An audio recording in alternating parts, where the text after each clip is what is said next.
අදත් අපේ වැඩසටහනත් එක්ක සම්බන්ධ වෙලා ඉන්නේ. ඕගොල්ලෝ හැමදෙනාම ආයිබෝවන් කියලා අපේ වැඩසටහනට පිළිගන්නවා. වරම්මාලාවට බලශක්තිය දෙන ප්‍රධාන දේවතාවුන් වහන්සේ හඳුනා ගැනීම යන කාරණාව පිළිබඳව තමයි අද අපි කතා කරන්න සූදානම් වෙන්නේ. ඉතින් මේ වරම්මාලාවකට බලශක්තිය දෙන ප්‍රධාන දේවතාවුන් වහන්සේ කවුරුන්ද, කොයි විදිහටද හඳුනා ගන්න පුළුවන් කියන දේ ඇත්තටම කිව්වොත් ඉතා වැදගත් කාරණාවක්. තමන්ගේ ඉදිරි වරම් ගමන කරගෙන යාමට, ඒ වගේම වරම්මාලාව සක්‍රිය කර ගැනීමට, වරම්මාලාවේ ශක්තිය කොයි විදිහටද කියලා අවබෝධ කර ගැනීමට, ඒ වගේම වරම්මාලාවේ කාර්යභාරය, තමාට කළ හැකි කාර්යභාරය හරියාකාර අවබෝධ කර ගැනීමට, එතකොට වරම තුලින් තමාට කළ හැකි කාර්යභාරයේ වපසරිය කොයිතාක් දුරකට තමාට තමාගේ වරම්මාලාව තුලින් වැඩ කටයුතු කළ හැකිද කියන දේ පිළිබඳව අවබෝධයක් ලබා ගැනීමට, ඒ වගේම තෙදවරම විශේෂයෙන්ම තෙදවරම ගැන කතා කරන්න ඕනේ. කොයි විදිහටද තමා වරම තුලින් තෙද බලය පෙන්විය හැක්කේ කියන දේ පිළිබඳවත් තමාට විශාල අවබෝධයක් ලබා ගන්න හැකි වෙනවා. තමාගේ දේවතාවුන් වහන්සේව හරියාකාරව නිවැරදිව හඳුනා ගැනීම තුලින්. එතකොට තමාට එන ඥාති දේවතාවුන් වහන්සේලා කොයි ආකාරයෙන් තමාගේ වරම් මූලික කරලා තමාගේ පංචස්කන්ධගත සිහිවරමකට හෝ අසිහිවරමකට ආරූඪාකර්ෂණ මාලාවකට එනවනම් ඒ එන දේවතාවුන් වහන්සේලාගේ යම් ආකාර හඳුනා ගැනීමේ ලක්ෂණ මම ඉහත වැඩසටහන් වලින් අනන්ත අප්‍රමාණ කතා කරලා තියෙනවා. බොහෝම සරලව, බොහෝම තේරුම් ගන්න පුළුවන් විදිහට ගොඩාක් වැඩසටහන් වලින් ඒ වරම් දරුවන්ගේ පිළිබිඹුවන ලක්ෂණ තුලින් මේ දේවතාවුන් වහන්සේලාගේ ගුණ කොයි විදිහටද දැන කියා ගන්න පුළුවන් වෙන්නේ කියන දේ පිළිබඳව යම් ආකාර හෙළිදරව් විශාල වශයෙන් කරලා තියෙනවා. ඉතින් මගේ රත්තරන් දරුවන්ට මං කියලා හිටිනවා ආයෙත් ඒ වැඩසටහන් බලන්න, නැවත නැවතත් නරඹලා අහලා ශ්‍රවණය කරලා ඔයාලා අදහසක් ගන්න, ඔයාට ඉන්න ප්‍රධාන දේවතාවුන් වහන්සේ කවුරුන්ද කියලා.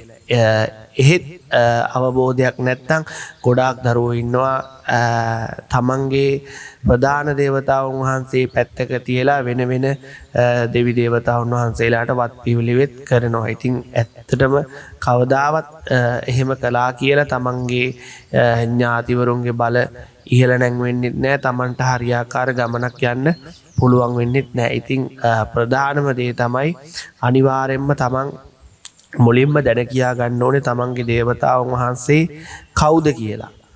දේවතාවියක් නම් ඒ දේවතාවිය කවුද කියලා. එතකොට ඒ දේ දැනගෙන ඒ දේවතාවුන් වහන්සේගේ හෝ දේවතාවියගේ මූල ශක්තිය, මූලාන්තයේ කොතනද කියන එක පිළිබඳව යම් අවබෝධයක් ලබා ගන්න ඕනේ. ඒ මූලාන්ත ශක්තිය කොයි විදිහටද තමාගේ දේවතාවුන් වහන්සේලාට වැටෙන්නේ. එතකොට එතන ඒ වැටෙන මූලාන්ත ශක්තියත් එක්ක ඒ දේවතාවුන් වහන්සේගේ බලය ඥාති දේවතාවුන් වහන්සේලාට කොයි විදිහටද ධානය වෙන්නේ. එතකොට ඥාතිවරුන්ගෙන් කොයි විදිහටද තමාට ධානය වෙන්නේ ශක්තිය. ඉතින් මේ පිළිබඳව පුළුල් අවබෝධයක් නැතුව යන වරම් ගමන හරියට කිව්වොත් අපි කියනවනේ රැයකට අපිට හුළුවත්තක් හරි ඕනි කියලා මේ ගමන් මාර්ගය යන්න. ඉතින් එහෙම නිකන් කනා මැදිරි එළියකින් මේ ගමන ගියොත් අනිවාර්යෙන් අමාරුවේ වැටෙනවාම තමයි. ඉතින් ඒ නිසා තමන්ට ප්‍රධාන වෙන දේවතාවුන් වහන්සේ කවුද කියලා මූලික අධීරයේදී අනිවාර්යෙන්ම දැන කියා ගන්න.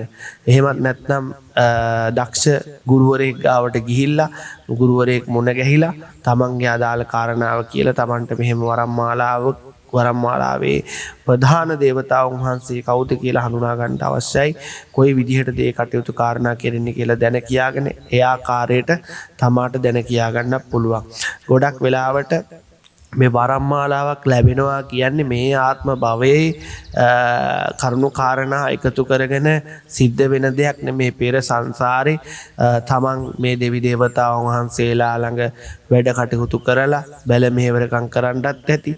ඉතින් නොයෙකුත් සමහරු ඉන්නවා එයාලට ගොඩක් පින් කියන දරුවෝ එයාලා ඉතින් ඉහළ තැන්වල ඒ දේවතා කොට්ටාසවල ඉන්නේ නැති. ඉතින් එවැනි දරුවෝත් ඉන්නවා. ඉතින් ඒ කොයි ආකාරයකට හෝ මේ මනුෂ්‍ය භාවයක් ලබලා මේ ආත්මෙත් තමන්ගේ තිබ්බ හුරුව පුරුද්දට කළ පුරුද්ද දැක පුරුද්දට තමන්ට දේව වරම් මාලාවල් ලැබිලා ඇති. තමන්ගේ ඉහත ආත්මවල තමන්ගේ සොහොයුරන්ගෙන් ඒ වගේම ඥාති හිත මිත්‍රාදීන්ගෙන් ඉතින් ඒ ආපු වරම් මාලා මේ භවයේ කෙනෙක්ගෙන් වෙන්නත් පුළුවන්.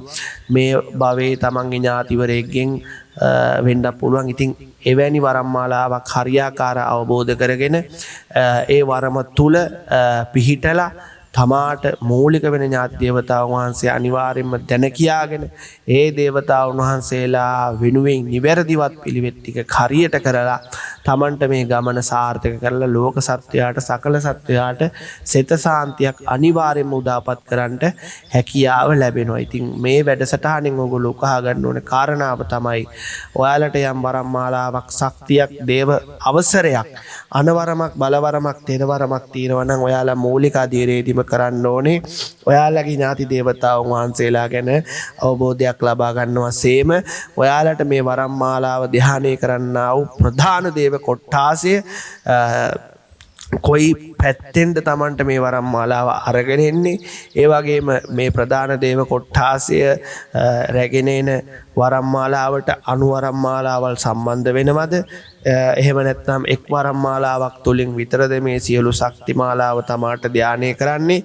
එතකොට දැන් දේවතා කොට්ටාස ගත්තට පස්සේ දේව ශක්තිය මූල ශක්තියක් ලෙස අරගත්තට පස්සේ මේ ශක්තියින් තුල තමන්ට යම් අනුවරම් මාලා පිහිටනවා. දැන් උදාහරණයක් විදියට කිව්වට පස්සේ භද්‍රකාලී අම්මගේ මූලික වරම් මාලාව තිබ්බට භද්‍රකාලී අම්මගේ වරන් දරුවෙක්ට පුළුවන් ගොඩක් වෙලාවට සත්පත්තිනි මෑණියන්ගේ නාග වරම් මාලාව අනුවරම් මාලාවක් විදියට වැඩ කටයුතු කරන්න. ඉතින් එවැනි ප්‍රභේදනයන් ඛණ්ඩනයන් මේක වෙලා තියෙනවද කියලා දක්ෂ ගුරුවරයෙක්ට ඒ වරම් දරුවන්ව දැක්කට පස්සේ වරම් දරුවන්ගේ ඒ ශක්ති මාලාව දැන් විශේෂයෙන්ම ගොඩක් කට්ටිය ඉන්නවා ගොඩක් ගුරුවරු ඉන්නවා මූණ බලලා මූණ ඉරියව් බලලා තමන්ට වෙන්නේ මේ අදාළ වරම තියෙනවා කියලා එහෙම කරන්න හොඳ නැහැ. කවදාවත් එක්කෝ ඒව බැලිය හැකි ක්‍රමවේද තියෙනවා. එක්කෝ තමන්ට නිවැරදි කර්ණ මුණ්ඩ මාලාවක් තියෙනවා නම් එහෙම නැත්නම් ගොඩක්ම චිත්ත ශක්තිය වැඩි දියුණු කරලා යම් භාවනා ක්‍රමවේද වලට ගිහිල්ලා බල ශක්තිය හදාගත්ත ශක්තිලාභී ගුරුවරු ඉන්නවා. ඉතින් ඒ වගේ කෙනෙක් ගාවට ගියාට පස්සේ ඒගොල්ලන්ට පැහැදිලි තොරතුරක් පැහැදිලි ලෙසම ලබා ගන්න පුළුවන්. එහෙම නැත්නම් නේත්‍රා ශක්තිය අවදි කරපු ගුරුවරු ඉන්නවා. ඒ වගේ කෙනෙක් ගාවට ගිහිල්ලා හරි නිවැරදිව තමාට තියෙන ශක්තිය පිළිබඳව අවබෝධයක් ලබා ගන්න පුළුවන්. ඉතින් අනිවාර්යයෙන්ම වරමට බල ශක්තිය දෙන දේවතාවුන් වහන්සේ කවුද කියන එක තමයි ප්‍රධාන වශයෙන්ම මේ වරම් ගමනේදී අත්‍යවශ්‍යම කාරණාව වෙන්නේ. එතකොට පුළුවන් තමාට මේ දේවතාවුන් වහන්සේ උදෙසා පහන් ආලෝක මාලාවල් දීලා ඒ කරනවත් පිළිවෙත් ටික හරියාකාර කරගෙන තමන්ගේ ගමන අතිසාර්ථක තත්ත්වයකට පත් කරගන්න. එතකොට කියන්න ඕනේ තවත් කාරණාවක් තමයි මතක් කරන්න ඕනේ තවත් කාරණාවක් තමයි ගොඩක් දරුවෝ මේ වරම් මාලාවල් වලට හරියටවත් පිළිවෙත් නොකර හරියට ඒ ඉල්ලන දේවල් ටික තේරුම් නොගෙන වැඩ කටයුතු කරන්න ගිහිල්ලා ගොඩක් දරුවෝ වරම් මාලාවල් මේ වහගත්ත වෙලාවල් සක්‍රීය වරම් මාලාව මේ වැඩක් ගන්න බැරි තත්ත්වයට පත් කරගත්ත වෙලාවල් ඕනෑ තරම් දකින්න අහන්න ලැබෙනවා. ඉතින් එහෙම කරගන්න එපා කියලා නැවතත් මතක් කරනවා. නිවැරදි ගුරු ඇසුර කියන දේ පිළිබඳව නැවත නැවතත් කල්පනා කරලා බලන්න. මේ දේ ඔයාට කොයිතරම් දුරකට ඔයාගේ ජීවිතේ වාගේ මේ වරම් ගමනට ඉවහල් කරගන්න පුළුවන්ද කියන දේ පිළිබඳව අවබෝධයක් ලබා ගන්න. මොකද අද කාලේ ගොඩක් අමාරුයි මේ විෂය ඉදිරියට කරගෙන යන්න. ගොඩක් අත දෙන්න ඉන්න අයට වඩා අත පෙන්නලා අතහක් කරගන්න අය තමයි වැඩි වශයෙන් අද සමාජයේ අපිට දකින්න ලැබෙන්නේ. ඉතින් ගොඩක් කනගාටුවෙන් හරි ඒක කියන්න වෙනවා. මොකද නැත්තම් මේ තරම් මේ වරම් ප්‍රශ්න වරම් ගැටලු මේ අහන්න දකින්න ලැබෙන්නේ නැහැ. ගොඩාක් දරුවෝ කතා කරනවා, ගොඩක් වේදනාවෙන් ඉන්න විශාල ප්‍රමාණයක් ඉන්නවා අපේ මුළු ශ්‍රී ලංකාව පුරාම. ඉතින් ඒ හැම දිනාටම අස්සසිල්ලක් වෙන්න, ඒ හැම දිනාටම පිහිටක් සරණක් වෙන්න තමයි අපේ වැඩසටහන. ඕගොල්ලෝ වෙනුවෙන් අපි මේ විදියට කරගෙන යන්නේ. කොච්චර ගැටලු කරදර බාධකාවත් ඔයාලා වෙනුවෙන් කොහොම හරි වැඩසටහනක් දාලා ඔයාලගේ දැනුම වර්ධනය කරගන්න, ඔයාලා තවත් අමාරු වැටෙන එක නතර කරන්න, ඔයාලට ගමනක් පැහැදිලිව ඔයාලව එක් කරගෙන යන්න තමයි මේ හැමදේම ඔයාලා වෙනුවෙන් දාන්නේ. ඉතින් ඔයාලට යම් පිළිසරණක් ශක්තියක් වෙනවා කියලා අපේ වැඩසටහන අපි විශ්වාස කරනවා. ඉතින් විශාල පිරිසක් මේ වෙනකොට වැඩසටහන් බලනවා. ඒ වගේම ගොඩාක් වැඩසටහන් බලන දරුවෝ අපිව සබ්ස්ක්‍රයිබ් කරලා නැහැ මේ වෙනකොට. ඉතින් ඔයාලට මතක් කිරීමක්, අපිව දිරිගැන්වීමක් විදිහට අපිව සබ්ස්ක්‍රයිබ් කරලා තියාගන්න. එතකොට ඔයාලට පුළුවන් අපේ වැඩසටහන් ඔක්කොම ඔයාලා ගාවට අරගෙන එන්න, ඔයාලා ගාවට ගෙන්න ගන්න. ඉතින් ඒ දේත් මතක් කරන ගමන් ඔයාලා යම් දෙයක් මේ අපේ වැඩසටහන් තුලින් මේ වැඩසටහන තුලින් උනත් ඉගෙන ගත්තා, අවබෝධ කරගත්තා කියන දේ පිළිබඳව අපි විශ්වාස කරනවා. ඉතින් අදට මේ වැඩසටහන එනම් මෙතනින් නිමා කරන්නම්. ඔයාලා හැම දිනාටම උතුම් වූ නම්බුකාර බලකාර හැඩකාර තෙදකාර ගම්බාර ශ්‍රී සිද්ධ සෝනියන් දිව්‍ය රාජෝත්තමයන් වහන්සේගේ පීඨානුභාවයත් උතුම් වූ මහා භද්‍රකාලී අම්මා මෑණින් වහන්සේගේ පීඨානුභාවයත් ලැබෙන්න ඕනේ කියලා මුළු හදවතින්ම ප්‍රාර්ථනා කරන ගමන් ඔයාලා හැම දිනාටම තෙරුවන් සරණයි.